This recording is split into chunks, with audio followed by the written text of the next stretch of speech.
First question from the fans, Mike, and it's probably one that you're expecting, but when will City be back home?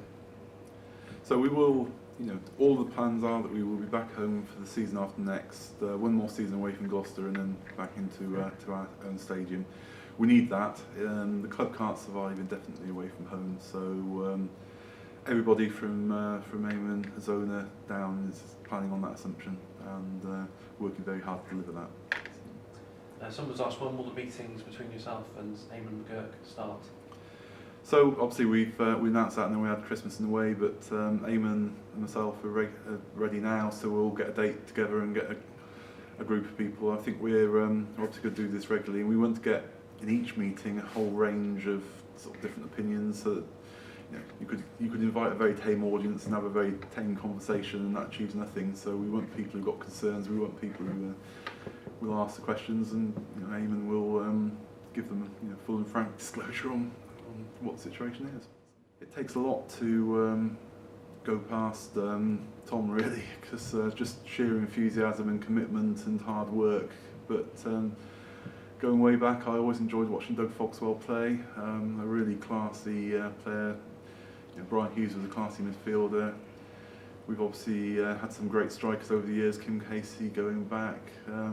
But to be honest, since I've been involved in the club, I've got on with virtually all the players. We've always been very careful about who we sign. So you get the odd player who will sit in the stand and take their money and not care too much. But thankfully at City, that's not been the case, and I get on very well with the vast majority of them. But what is the playing budget, given fans are often told that playing against clubs with 3 or 4 times higher? The fan who asked the question said if it's revealed, it will show how remarkably well the club does with what it's got. I can't really reveal what it is, because obviously that does put you in a vulnerable position with regards to other clubs. But it is small. I mentioned a bit earlier that we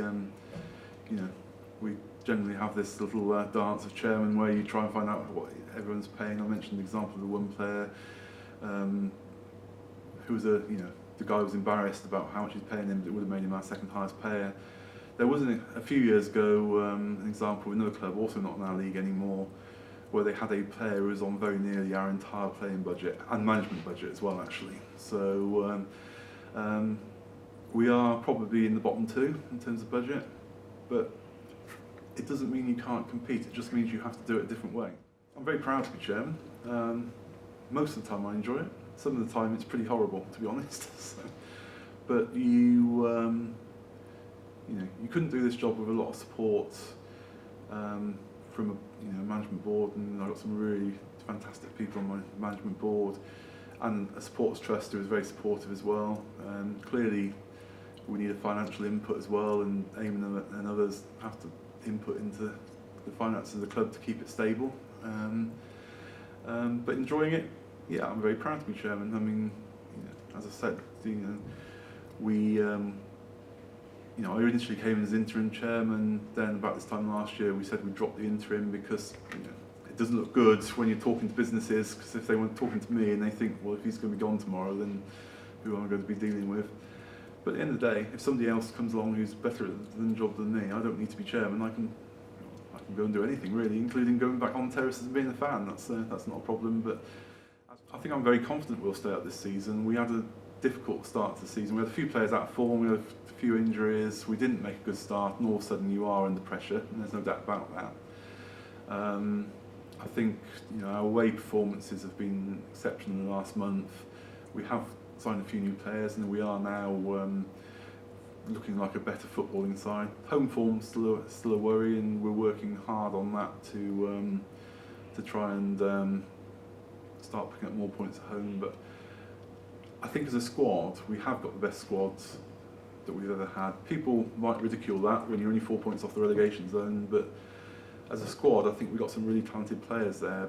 But finding the right blends when you've had a lot of injuries and a lot of changes, it's been difficult for Tim, but he has got I think what he needs. Maybe 1 or 2 others during the course of the season. You don't know what you're going to get in terms of injuries, and I think the second half of the season will be much more positive than the first.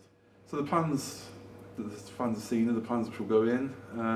Clearly we'll have to decide in what order we build that once we got the planning permission, so that the bottom line is we have to get back to Gloucester. So if that means we build 50% of it or 80% of it or 90% of it, we will do what we need to do to get back to Gloucester, and then we'll build the rest. So yes, it will look broadly the same. I mean, the plans can change to a certain extent. So if we can look for different commercial opportunities with other people to help develop parts of it, we'll do that. I mean, a good example being, in terms of not doing it all at once, FC United will have a visually fabulous stadium. 4 sides of cover, but 2 sides they haven't built the terracing yet because they couldn't afford to do it all at once. So they'll build that in the next year or so. They haven't built toilet blocks because they couldn't afford to build them. So they've got a lot, Portaloos parts around. But yeah, I mean, we've obviously gone in with a plan, and the intention is to deliver that. It's how you phase that work to make sure that you de-risk going back the season after next. So the current structure is the stadium is in a separate company which Eamon owns. That was done for very good reason in terms of paying off debts many years ago. I haven't had that discussion with him, but Eamon has a long track record of treating the club well. From that respect, we will have to have a very long lease on the ground to get grants, so that's fine. So there'll be a security tenure, and that's a conversation which we'll have in the coming months. But I don't think that, in effect, will make much difference to the running of the club at all either way. Do you have a dishwasher, or do you wash dishes by hand? I have a dishwasher. So when my wife was pregnant with our second child, that was the deal. So she was not going to wash dishes with two young children. So I should stress he's now 21, so we've had a dishwasher for a long time. So yes, definitely a dishwasher every day. So. I'll just throw one in my own mic at the end. What's your favourite Gloucester City moment in all the time you've been following the club? Favourite Gloucester City moments? AD Mings scoring last minute equaliser in the trophy semi-final, got to be right up there. The various wins against Cheltenham's local rivals. Probably the standout one in recent years was actually getting promotion to the National League. Again, playing a team with a budget which was just beyond our wildest dreams, and scoring early and then hanging on for the rest of the match. And then when that final whistle went, the sheer relief as much as anything. It's the longest 60 odd minutes of my life, I think. But to know that we'd achieved something which we had no right to, because even in the Southern League we weren't competitive from a budget point of view, that will live long in the memory. Yes, brilliant. Thanks very much, Mike. That's great.